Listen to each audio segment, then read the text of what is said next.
नमस्कार शेतकरी मित्रांनो, तुम्ही यावर्षीचा खरीप पीक विमा काढलात का?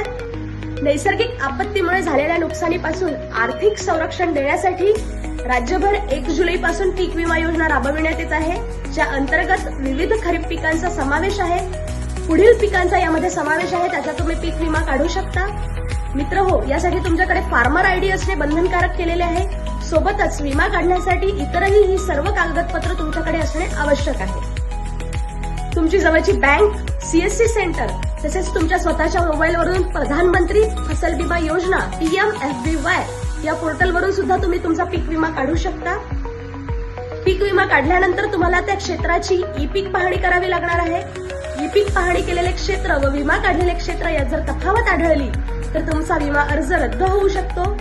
मित्र हो, बोगस आणि फसवणूक करून जर विमा काढत असाल तर सावध व्हा, कारण असे आढळल्यास पुढील 5 वर्ष तुम्ही शासनाच्या कोणत्याही योजनेचा लाभ घेऊ शकणार नाही. त्यामुळे अचूक क्षेत्राचा विमा काढा आणि या योजनेचा लाभ घ्या. 31 जुलै 2025 ही शेवटची तारीख आहे, त्यामुळे त्वरा करा. धन्यवाद.